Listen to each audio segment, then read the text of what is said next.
Ovid was born in Israel, immigrated to the United States as a young man with his family, joined the U.S. Army, and after service in the Army, he studied electrical engineering at City College of New York, and then began a long career as a scientist engineer at the Lawrence Livermore National Laboratory, as one of the nation's premier and most prestigious research facilities.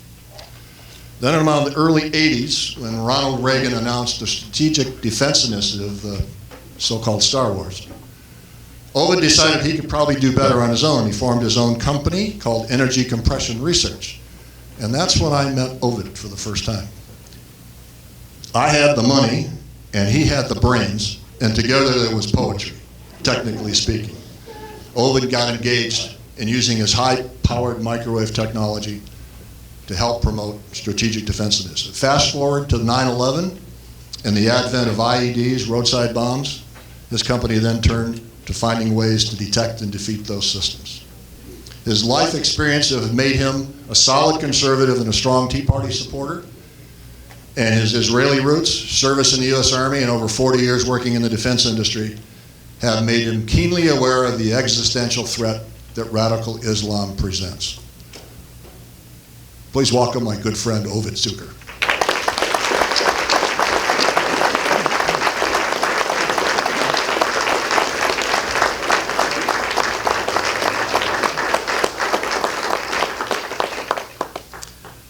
It's really a pleasure to stand here before all of you. I guess I have to put it close enough or else you won't hear me.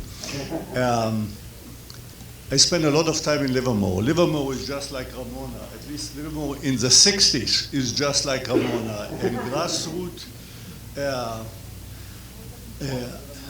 activity and getting involved was my first experience in Livermore, and for the first time I see it here in Ramona. It's really a pleasure to see how it really works and seeing it again. I'm here to introduce Pamela Gellar, and I want to say a few words beforehand to set the stage maybe, and to also point out a little bit my involvement into the whole thing. One of the key weapons of the progressives in the silencing of any effective voice from being heard by the ordinary folks is basically the mainstream media preventing that from happening. The ordinary person relies on the mainstream media, and that is a process which all of you are aware of. Menachem Begin, who was one of the famous prime ministers of Israel, he was also in the Soviet Union jail for quite some time, and he, in his biography, described the way the Soviet Union dealt with dissidents. First, you deny their existence by denying them access and exposure to the folks out there. Thus, they don't exist. This is the process, and we're seeing the same thing right now. The tenets of free speech are the combination of the availability of both platform and access to the audience. The right to shout in the wilderness is not free speech. So one needs to do something about that. The process also includes being branded extremist, Islamophobe, racist, misogynist, Nazi, gay, anything that works and no consistency is required. In some cases, ruinous lawsuits with no merits but aimed at financial destruction is resorted to. Sarah Palin, Mark Stein, Dinesh D'Souza are just a few examples. It does work. Ahmadinejad can talk at Columbia University, but Pamela Gellar cannot talk at UCSD. She is the extremist, in their view. I felt I needed to do something to get her message out there. I started 2 years ago in Fairfax County, Virginia, where I now live. It was a futile effort. I never got a no, but it was soon obvious that I cannot flatter, cajole, or shame a 10-foot sponge. Having lived in San Diego for 20 years, I felt I should do it here. 2 years ago, I brought my childhood friend, the late Ron Nachman, the mayor of Ariel, to San Diego to speak. I hit a smaller sponge, but still a sponge. Eventually, we did have Chabad, the synagogue in University City, provide him a venue. A small group of 50 souls came to hear him, and that was after a major effort. But that process was not wasted. The contacts I made then were the start that brought us here. Among them was Michael Hayutin, who told me to call Jim Fontana at the Ramona TEA'd. This was a voice from the past. It was Jim who authorized, as you heard, my first HPM contract in 1956. We were 5 people, and he came to check that his money is not going to be wasted. I wasn't sure he's going to say yes, but he did. Things moved rapidly from that.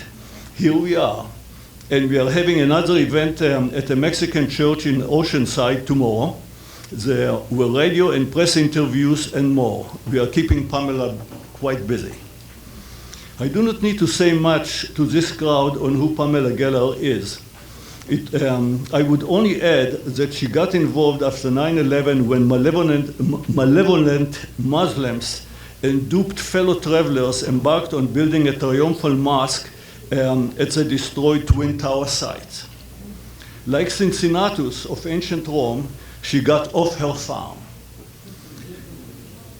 Those familiar with her blog, Atlas Shrugs, know that it is a 7-day-a-week catalog of all that is happening in the world related to the war upon us. Of her various books, The Stop Islamization of America is a Sun Tzu warfare manual in this battle. Those of you who don't know who Sun Tzu is, Google it. I give you Pamela.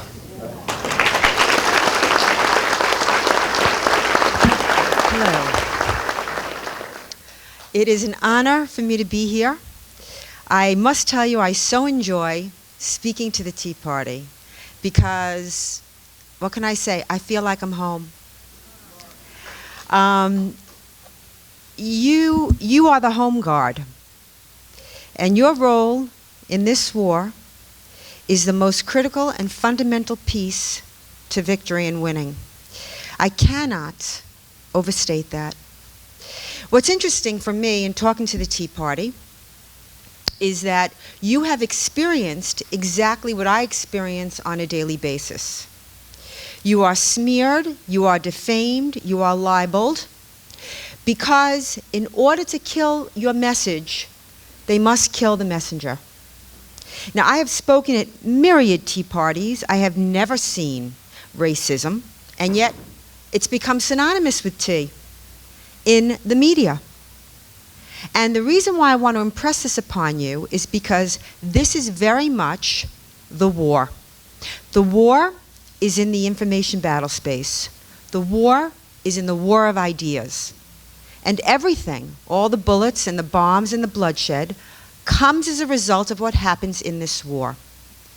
And the media, or who I refer to as the enemedia,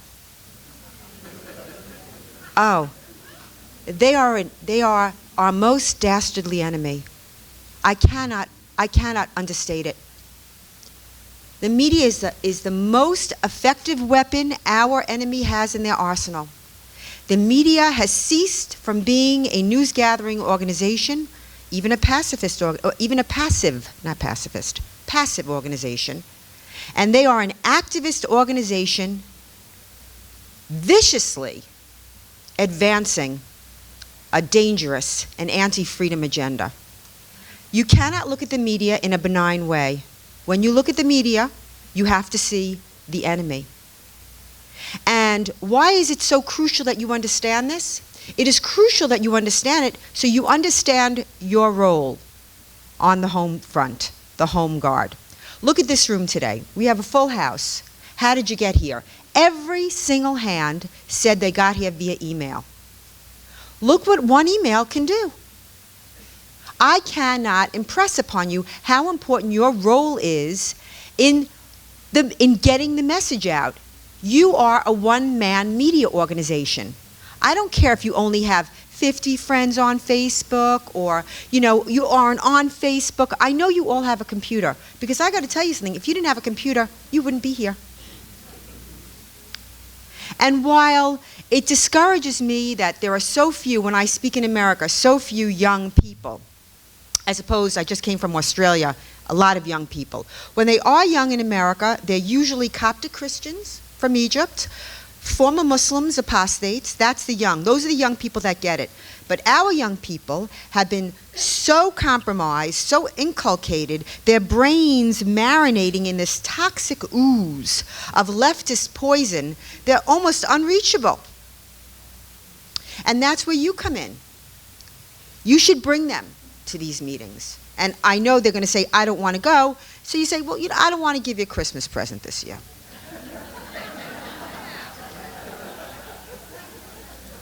Because at the end of the day, freedom is the nucleus of the American cell. America was the first moral government in the history of the world. The first moral government based on individual rights. This was the founding principle. It was almost religious. It was almost a religious idea. The Declaration of Independence is the most magnificent non-religious document ever written. Now, it's just a piece of paper. If it's ignored, if it's shredded, we are its guardians. That's what we do.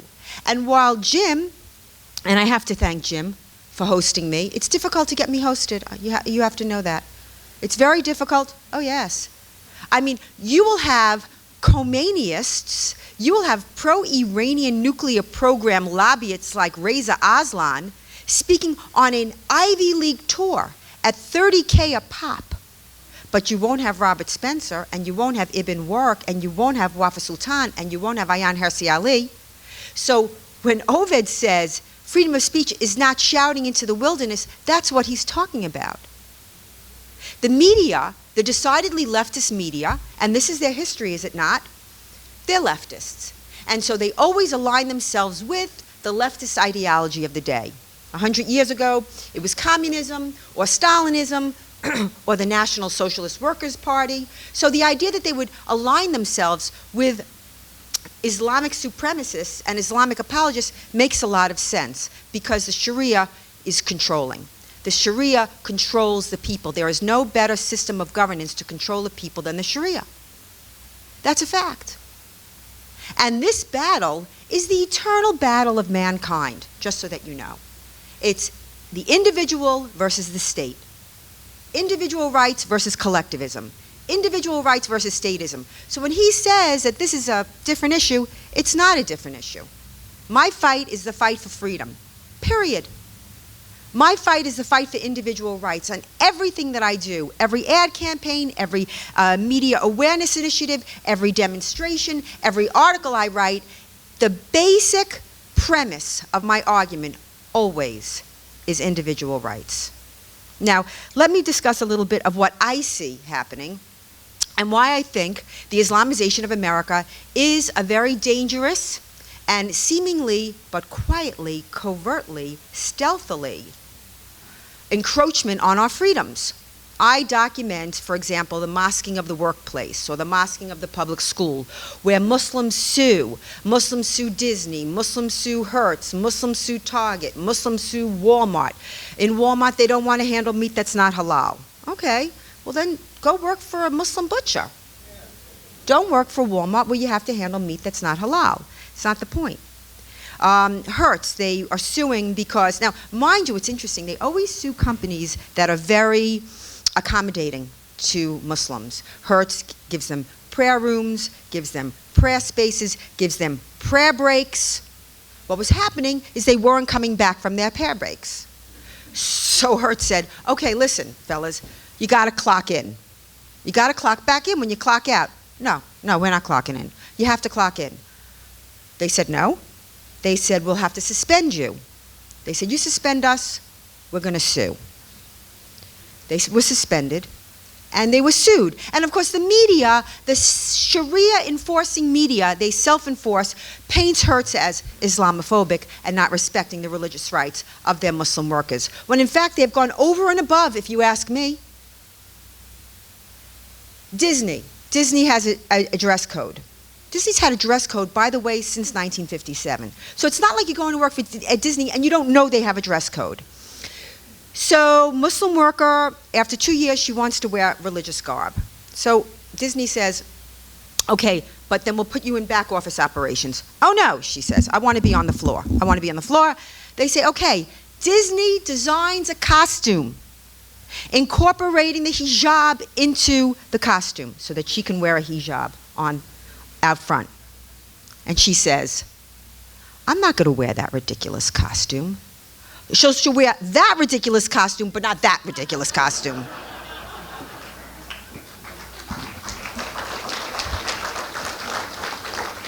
Yeah, suing Disney. And by the way, the companies always lose. They always lose. And you have a Department of Justice almost acting as a de facto legal arm for Muslim Brotherhood groups like CARE and ISNA and ICTA. They sue towns that can hardly go up against a monstrously funded Department of Justice. In Minnesota, there was a teacher, brand new teacher, 1 month into the job, she wants to go on Hajj. Young woman. Now, you know, under Islam, you have to go to Mecca 1 time in your life. She's a young woman. She wants to go now. So the school says, you're our only math lab teacher. We can't lose you for over a month. She leaves. The Department of Justice sues the small school district. School district loses and has to pay another $77,000 to the teacher. Now, people don't know about these cases because, frankly, the self-enforcing media, media, doesn't report on them, ever. So when you're showing that newspaper that shows two, and they do that all the time. Remember Cindy Sheehan? Cindy Sheehan and Bush's house with 6 people was on the front page of every left-wing, well, that's redundant, every left-wing newspaper. And yet, when we would do rallies, I'll give you an example. A few months ago, Department of Justice lawyer William Killian said he vowed to criminalize postings on social media that offended Muslims. Well, that's the Sharia. They have it in Europe already, these laws. You know it's already in the Middle East. So when we heard about this was on a Friday or a Saturday, I said, we're going to protest this meeting. So I called it on my blog. My partner, Robert Spencer, called on his blog. My readers, you, tweeted it out, Facebook, emailed. And I'm going to tell you something. We flew down to Tennessee, and in a town of 10,000 people, Manchester, Tennessee, we had over 2,000 people. Oh, yeah. It was enormous. Now, the coverage we got was Islamophobes heckle and protest Muslim outreach meeting. This is the stuff of Goebbels. This is propaganda on steroids. But the fact is that the people were there with the slings, with the arrows, with the smears, and they dropped that initiative. And I tell you, the DOJ, it'll come back. But no, you can applaud. It's worth applauding yes, that initiative was dropped. They always come back. It's never over. I know we like the Brady Bunch. Carol Brady comes home. There's a little kerfuffle. Mike comes home. They work it out, and the episode is over. Wrong. This war never goes away. Never goes away. Oh yeah, and it never goes away. This is a fight for freedom. It manifests itself differently in every generation, in every time period. For me, the most dangerous threat is this stealth jihad. I see it in the workplace. Last week, Muslim family sues the Empire State Building for $5 million because they want to pray there. Now, you got to understand something. In Muslim countries, they don't pray at the designated 5 times a day. They go to work. They go to work. They make it up in the evening, or they make it up in the morning. It's only in Western countries where they want to stop the line, which is what they're suing Heinz for now. Stop the line for Muslim prayer times. And many unions have changed the work rules, and who winds up paying? The non-Muslim worker, because the non-Muslim worker has to lengthen his day. He has to lengthen his day to accommodate Muslim prayer times. And then it comes to contretemps. There have been, you don't read about it ever, but there have been violent protests between Hispanic workers, Christian Hispanic workers, and the Somali Muslims. And it's increasingly a bigger problem because we are importing whole Muslim communities into this country from jihad nations. Whole Muslim communities from Somalia being resettled in gateway cities like Nashville, like Lewiston, like Emporia. And who decides who is a refugee? Do you know who decides who a refugee is under the Refugee Resettlement Program? No, the UN. The UN decides who's a refugee. Now, you and I both know that the UN is driven by the largest world body at the UN. Who is the largest world body at the UN? The Organization of Islamic Cooperation, a group that operates, in my arrogant opinion, as a universal modern-day caliphate. It's 56 Muslim countries. They voted, plus the Palestinian Authority. They like to say 57. But Palestine, I don't believe in fairy tales. And they vote as one block. And they decide who's coming to this country to resettle whole communities. And these are the things that the media is not talking about. These are things that you need to know. And so we're not going to wring our hands over the Ramona Sentinel. You are a reporter. You have cameras. You have video recordings. You have a telephone. Turn it on. Every time you see something wrong, turn it on. You send it to me. You send it to Robert. We make this stuff go viral. Not just me, I make this. People care. People. It's organic. The people are making it go viral. But I'm telling you, our team is not doing enough of that. Many times if I don't cover an event, it doesn't get covered. If I don't cover sometimes my own event, I will literally take pictures from up here and Instagram them. People love that. You got to give the people what they want. But you're the key. You're the key. Look, the best example I can give you, how do I fight the battle? I am the quintessential happy warrior. I love what I'm doing. You call me names, bring it on. The nastier the names, the more effective I know I am. Oh, I really must have gotten to you today, boy.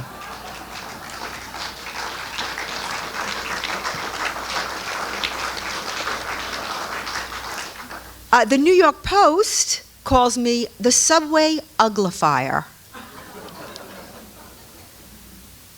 The Huffington Post calls me queen of the Muslim bashers.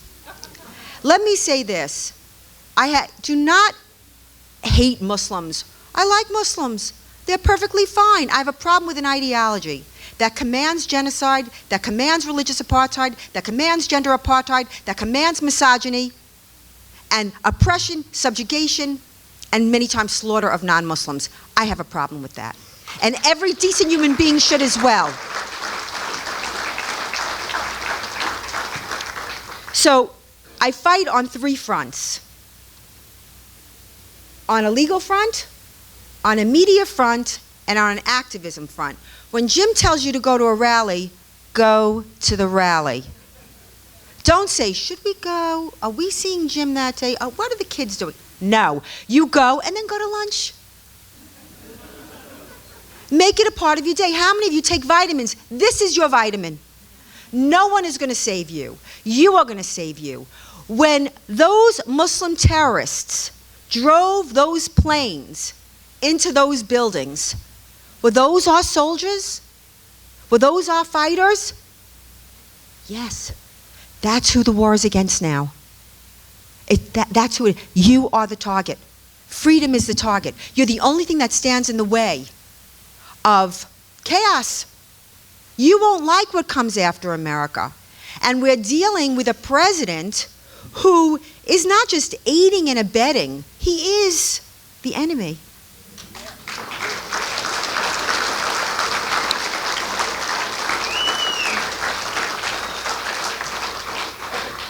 Obama did one good thing.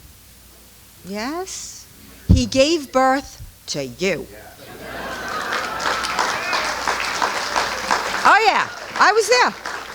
I was there in Union Square, April 15th, 2009, when, I mean, New Yorkers don't go to rallies. You gotta be kidding. Okay, 15,000 people against the bailout, the Obama bailout, April 15th, 2009 in New York. And again, you didn't see that on the television, but on the internet you saw it. On the internet you saw it. In November 2009, I read in the New York Times about this wonderful new mosque going up at Ground Zero in a building that was destroyed in the 9/11 attacks. And I started writing about it in November 2009. And then I saw in the newspaper in April 2010 that it passed the board unanimously. I'm like, board? What board is this? I found out when the next board meeting was. I said to my readers, you be there. And at this little room with this little table, hundreds of people showed up. Hundreds. That was the start. And I called a rally at Ground Zero on the anniversary of D-Day, June 6th. I thought I'd get 300 people, 400 people. 10,000 people showed up. No coverage. But there was coverage on the blogs. And somebody, and I don't know who that angel is, but somebody saw the pictures that were taken by you and you and you at that rally and sent out an email and said, look at this, the censored rally. And so all the people with signs that, you know, that building, it was called the Burlington Building. The Burlington Building is a war memorial, like all these wonderful, great signs, because in my book, that's outside, and it's not about selling books. That particular book, well, my Obama book is not there, and my Freedom and Extreme, I have one book outside. It's called Stop Islamization of America, A Practical Guide to the Resistance. And I give you a point-by-point primer on how to fight, and how to write a protest sign, and what to say and what not to say to the media. Because when the media comes to your event, they're coming there for one reason and one reason alone. To find the one guy, the one green guy, or the plant, because you know they plant them, don't you? To say the wrong thing and put it on the front page. That's the only reason why the media is going to cover your event, is to make you look bad, to make you look like racists, to make you look like demons. Never forget it. And when you're writing a sign, that's what you have to bear in mind. So here's these pictures that are going around, and how did I know that this email, that this angel, whoever it was responsible really for setting the whole Ground Zero Mosque into a national dialogue, is I got that email with all my pictures 100 times a day. I kept getting it. And then Huckabee called and said, oh, you know, you did a rally, and we'd like to talk to you about the Ground Zero Mosque. And of course, the rest is history. And on 9/11, 2010, we had 35,000 people at Ground Zero. Why I bring that up is because everybody wanted it. The media wanted that mosque built.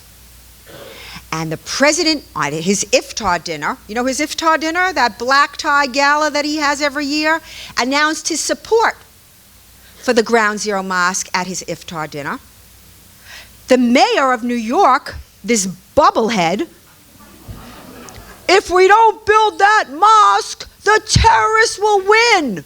On what planet, Bloomberg? That mosque would have been Mecca on the Hudson. It is an Islamic pattern to build triumphal mosques on the sites of conquered lands. Nowhere in the history of Islam has there ever been a mosque of reconciliation and healing on the site of a jihadi attack. Ever. And one only has to look at Dome of the Rock. Not one, but two temples. Two temples were there that the mosque was built on. The St. Sophia, the most exquisite and beautiful mosque, a church in the world, is a mosque now. Tens of thousands of Hindu temples. Hey, listen, don't spit in my face and tell me it's raining. That mosque was one big middle finger to America. And we stopped it. And don't you forget it.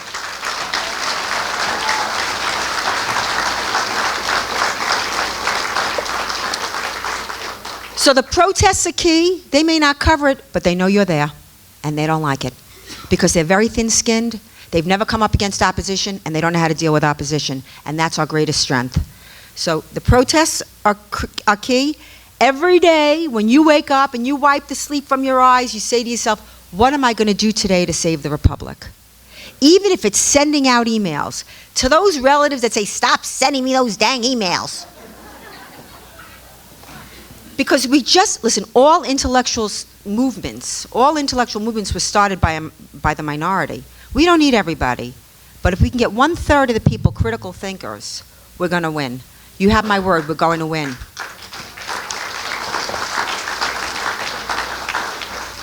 The last, and for me now recently, most effective means of communication to leapfrog over the media, because that's what we're doing. I believe if you get the message out, if you can get the message to the people, and it's a big leapfrog over the media, it's not just the media, it's the culture, it's every time there's a terrorist attack in the movies, when you go to the movies and there's a terrorist, is it ever a Muslim terrorist? It's a Serb. And we know how dangerous the Serb terrorists are. What planet are they on? Or Homeland, which of course the Islamic supremacists and the apologists for Islam despise. But it's also sort of ridiculous where, Carrie is chained up, she's beaten to a pulp, and she's explaining to Abu Nazir, the terrorist, how Islam is such a great religion and it's a religion of peace and you have done terrible things to it. And we have to sit through this, but still that's not acceptable. ABC was coming out with a pilot, it was on their new schedule, called Alice in Arabia, about a girl who considers herself a good Muslim girl, who is taken to Saudi Arabia and kept there. Naker, who was named an unindicted co-conspirator in the largest terrorist funding trial in our nation's history, the Council of American Islamic Relations, who the media holds up as some kind of, Albert Schweitzer of the Muslim advocacy groups. It's crazy. These people, their leadership are serving time. They were unindicted co-conspirators. They were named as Muslim Brotherhood groups, but they are demanding and getting the series canceled. Why? Why? Because the writer said it's a pro-Arab series.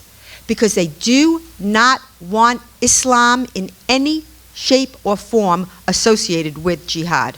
Now, I don't know how you do that. But they're doing it. They're doing it. They don't want the AP to use the word Islamist. Do you know how many times the word Allah was used in the letter that every single 9/11 hijacker left before he died? Take a guess. 90. How come our children are not taught that? How come we're not taught about 9/11 in the schools? It was only until last year that they instituted a 9/11 curriculum. And what is the 9/11 curriculum? Does it have anything to do with the jihadic doctrine? Does it have anything to do with the 1,400 years of jihadi wars, land appropriations, cultural annihilations, or enslavements? No. It's proselytizing for Islam like Common Core is, with the 5 pillars of Islam. And it's calling it a day of service. That's the message. It's a day of service. Let me tell you something.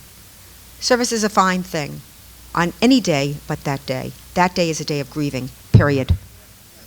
They're trying to turn it into something else. And we can't. I mean, who are we? Have we lost ourselves? Have we completely lost our civilizational self-esteem? Now, in the New York City subways 2 years ago, I see an anti-Israel ad. And around me, because I have glasses on, and by the way, that's what you're doing. You have glasses on. And what you're trying to do is you're trying to be the ophthalmologist to your friends and neighbors. You're trying to teach them how to read is really what you're trying to do. So for me, I see it everywhere. And people say, oh, it's a conspiracy. And look, ladies and gentlemen, there's conspiracy theory and there's conspiracy fact. And the global jihad is a conspiracy fact. And there was a very anti-Semitic ad calling for the end of U.S. aid to Israel, implying that U.S. aid to Israel was an impediment to peace, when in fact we all know that U.S. aid to Israel is an impediment to the annihilation of Israel. So I created an ad, like I'm sure you must have seen by now, that said, in any war between the civilized man and the savage, support the civilized man. Support Israel. Defeat jihad. Yeah. I've done many, many ads, but this baby is my favorite. Because the truth, like a club to the head, people had a visceral reaction to this statement. I mean, you saw Mona El-Tahawi, the CNN journalist, attack someone who was trying to protect my ad, she keeps postponing her dates in court, but I'll be there on her day in court. And of course, who's her lawyer? But Stanley Cohen, the lawyer for Hamas. Not Hamas in America, Hamas. So they wouldn't let me run this ad in New York. So I had to sue. And it took a year, yes? It took a year. David Yerushalmi, Robert Muse are my lawyers. We are currently, as we speak, engaged in 5 other lawsuits. But I won. And by the way, I didn't just win. I won a historic landmark ruling because the New York City Transit Authority had to throw out all their ad standards and regulations because they were unconstitutional. And that's how you defend freedom. And that's how you protect the Constitution.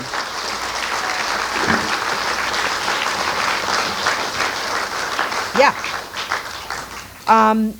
And I'm looking for my greatest hits. For example, now in D.C., there's a very aggressive group, American Muslims for Palestine, was running an ad calling out Israeli apartheid. Again, the big lie, Hitler said, you keep telling it, and it becomes true. The idea about apartheid, I mean, I'm not going to even go into it here, but one only has to watch the proceedings at the Knesset and watch Muslim MPs calling for the destruction of Israel that you have to just laugh out loud. But it's not funny, because they're training their students of justice in Palestine. They're training these Muslim groups, Muslim Student Association, in these movements on college campuses. And while we had a victory this weekend at University of Michigan where BDS, boycott, divest, and sanction Israel, which is just Kristallnacht, it's the same thing, Loyola passed it.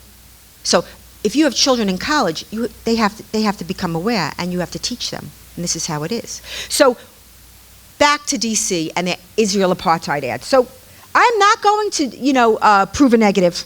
What did I do? I did a series of ads in Washington, D.C. Very expensive D.C. They were $1,000 a post. Here. This is what they ran. I'm sorry it's so small, but I didn't control the print job. Just bear with me. It says, "End apartheid now." And there's a little boy, you see the little boy? And a big bad IDF shadow standing over him. Get it? So I did a series of ads. And they were, "This is Islamic apartheid."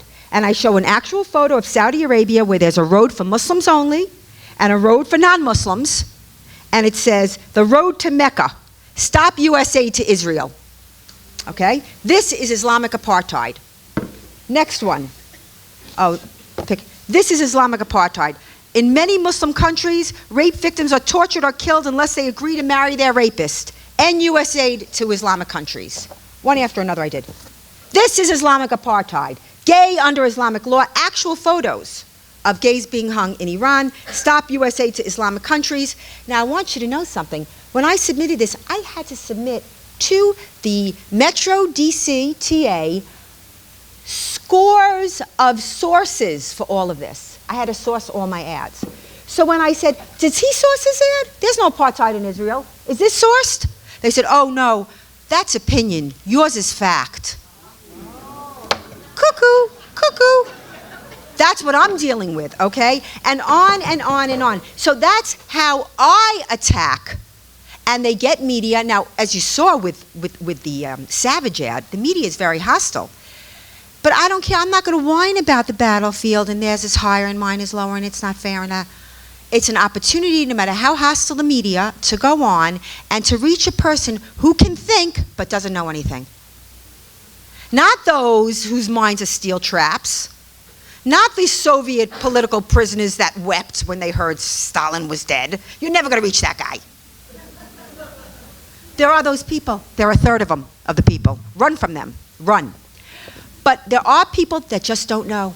That, like Ovid said, get the information from the mainstream media, and they don't know. Now, for example, they did a big campaign. It started in Kansas called Sharia. Got faith, this kind of thing. I take their ads, and they had like a Quran here. I put a picture of a woman being stoned. I did the same thing. Sharia, got fatwa, get help.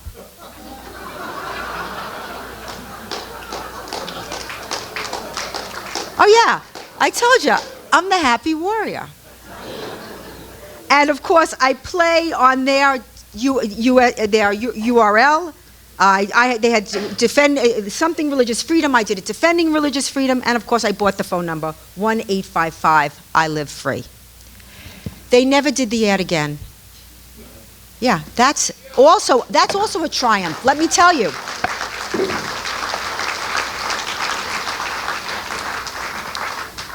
CARE, the Council of American Islamic Relations, Muslim Brotherhood group, after the Savage ad said, jihad is misunderstood. Yeah, tell it to the millions dead how misunderstood jihad is.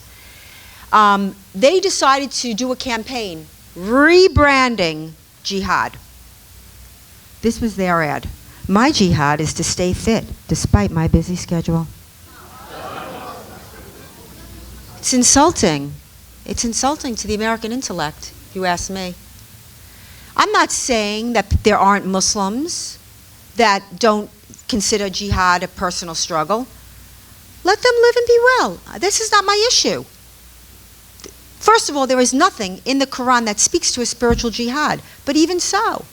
My issue is with the jihadists that are waging holy war against the West and against non-Muslims. That's my issue. And by the way, that they call themselves jihadists. I didn't call them that. They call themselves jihad. They are waging jihad in the cause of Islam. Why am waging jihad in the cause of Allah? And the media won't report on it. And when they do, it's like the student from California, the National Guardsman, 3 days ago, Nicholas Toussaint. They always use their birth name. He hasn't called himself that since his conversion. He's Ahmed Akbar. They never do. They never use their names. They always go with the birth name. It's to disarm the American people. It's to disarm the American public. This is a propaganda campaign. Of course I don't think every Muslim wants to kill me. But I don't feel that I have to pat on the back every Muslim that doesn't want to kill me. I expect that. That's my bar. You don't want to kill me, I don't want to kill you. How do you do? So I responded to this campaign. And what did I do? I did a series of ads, just like they did. I copied their style, just like they did. I did high-profile Muslims and things that they said. Here's the Prime Minister of Turkey, Erdogan, where he said, the mosques are our barracks, the domes are our helmets, the minarets are our bayonets, and the faithful are our soldiers. That's his jihad. What's yours? This was taken from Hamas Music Television. A Hamas member, killing Jews is worship that draws us close to Allah. That's his jihad. What's yours? Well, they didn't like these ads, and I had to start to sue in Chicago to get them up. But it had to be done. As a matter of fact, when I ran them in San Francisco, I did a series in San Francisco, and the city council, in the first resolution of its kind, condemned me. The city council had a big photo op, big media. Oh, that they gave big media for. Condemning my ads. I said, they're condemning me? San Francisco? Free cab, free love, freedom, free. I followed it up with high-profile Muslims talking about homosexuality.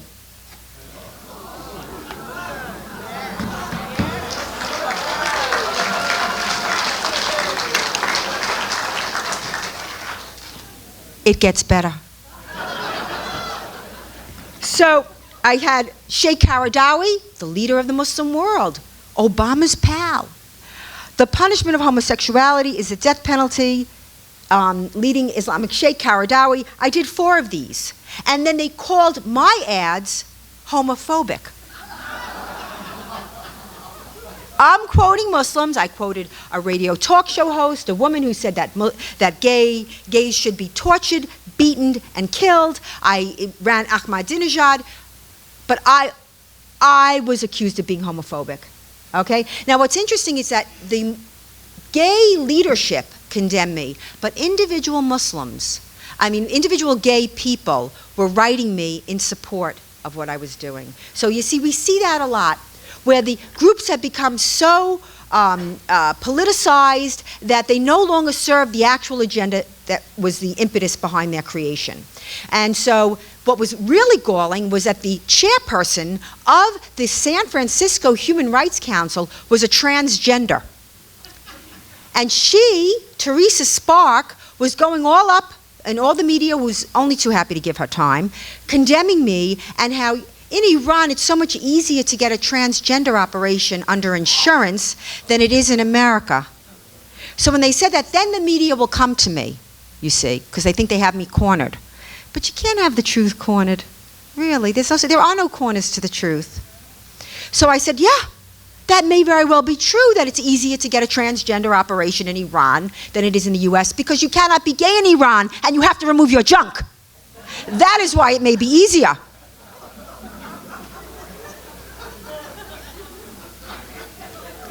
That's what we're dealing with, ladies and gentlemen.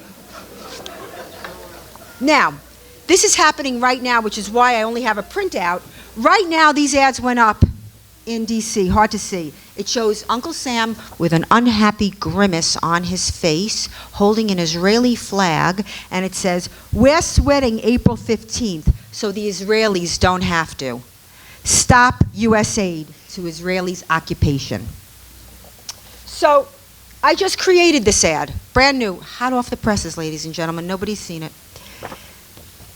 It says, Islamic Jew hatred. It's in the Quran. 2/3 of all U.S. aid goes to Islamic countries. Stop racism.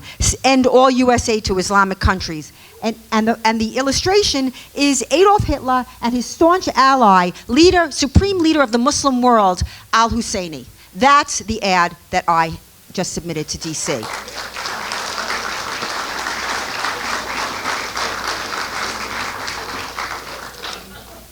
DC Metro goes, oh, we need all the sources on this. We need all. I said, okay. And I have it all. I have it all. It's all I have is sources. I said, can I see the sources on the American sweating? Can I see those sources? Because we may give loan guarantees to Israel. This, you see, each one of these things, everything's really a blessing in disguise. And I'll tell you why. It made me sit down and find out how much we are giving to Muslim countries. The number is crazy. It's so crazy. I haven't finished. One of my readers has started to help me now assemble the data, because the government doesn't make it easy for you. You go to foreignassistance.gov, and this agency gives this, and that agency gives that, and this agency gives this. And I'm using just the Organization of Islamic Conference countries, the 56 Muslim countries, plus the Palestinian Authority, which, as you know, per person gets more than any other country in the whole wide world. The Palestinians per person gets more in U.S. aid than any other foreign country in the whole wide world. I wanted you to know that, because most people don't know that, but that'll be on an ad. That ad's coming.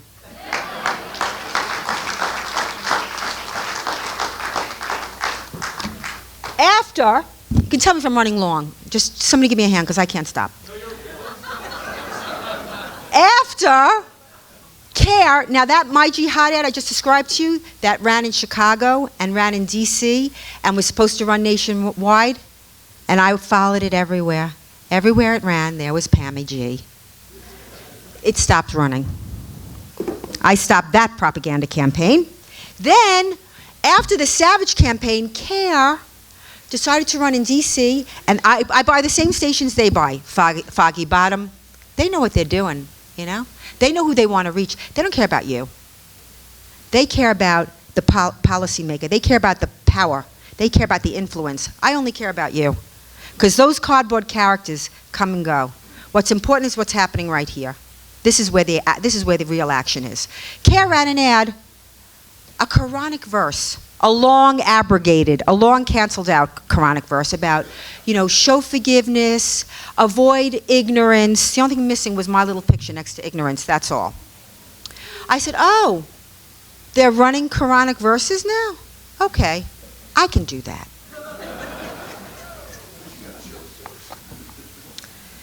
That's right.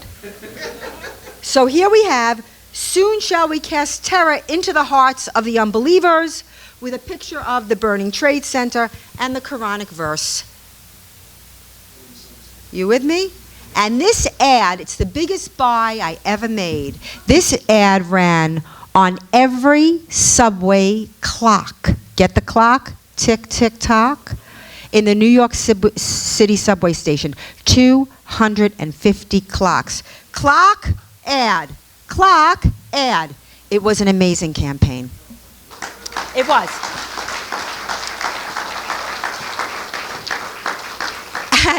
And the craziness was the stickers that they created to deface the ad. They had stickers that said hate, and when I was queried about it, I said, yeah, this is a very hateful verse from the Quran. And when or there was one yellow and black that said war propaganda. I said, yeah, there's a lot of war propaganda in the Quran.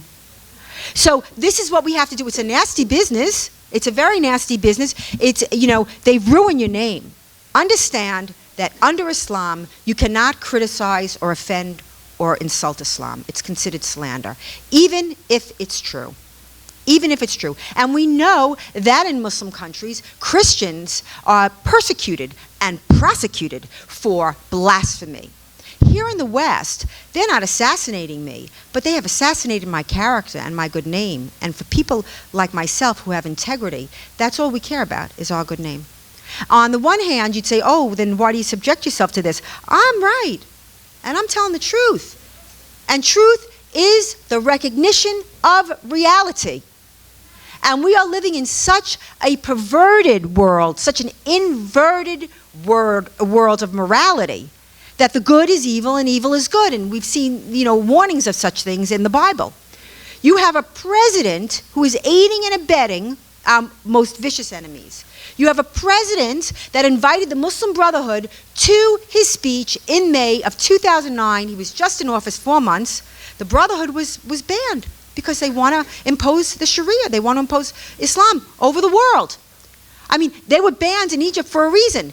He invited the Brotherhood. He was still wet behind the inaugural ears, where he couldn't even say his, the inauguration vow.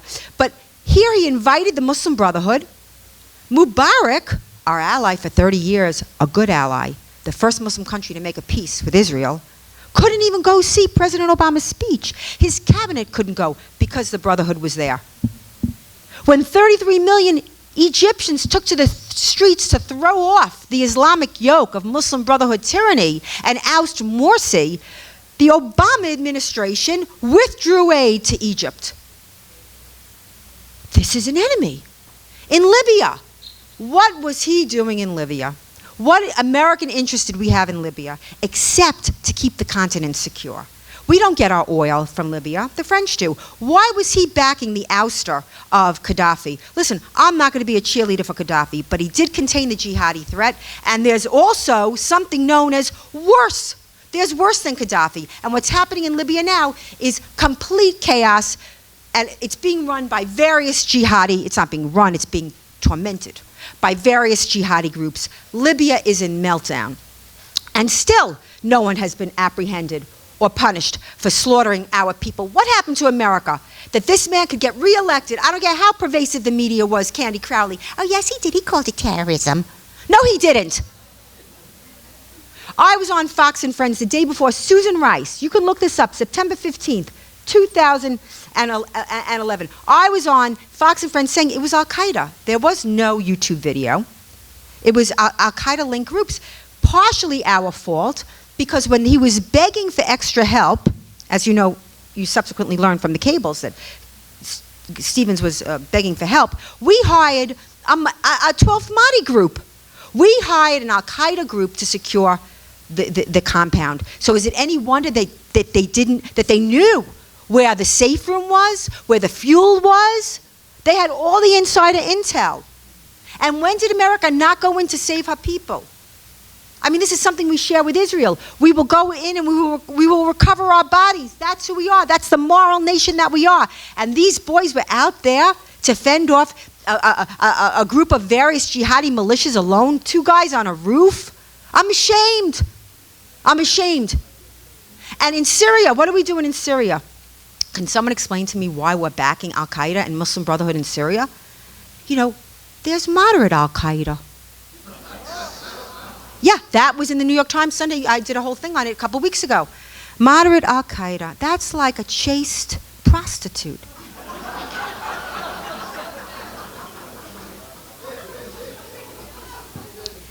It's very scary stuff, is what I'm going to tell you. This is this is fluid. This is not standing still. The poisonous fruit of what this man has done in Africa, where in Nigeria, the slaughter of Christians is unimaginable. They target teachers, they target doctors, they target schools. Last weekend, a school was locked and set on fire. The children trying to escape through the window were beheaded and shot or their throats slit. This is happening in Nigeria almost every single day. Where are the good people? Where are the good people? I tell you, we lose Nigeria to Boko Haram. Boko Haram is the Muslim group.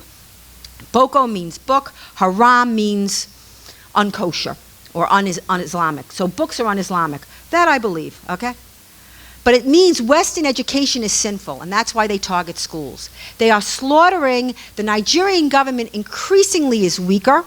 If we lose Nigeria, we lose the continent. You see what's happening in Kenya. Once the beacon of freedom on the dark continent. And isn't that Obama's paternal fatherland? How does he not speak out? I'll tell you why. Because he supported the Islamic tide Odinga. He supported and underwrote a new constitution which instituted Sharia. Did you read about that? No. That's why the media, it cannot be trusted. You cannot go to the media for your information. You've got to go to websites like mine, like Robert Spencer. I mean, you find the people you can trust that are trustworthy day in, day out. But I am telling you, you have to do this.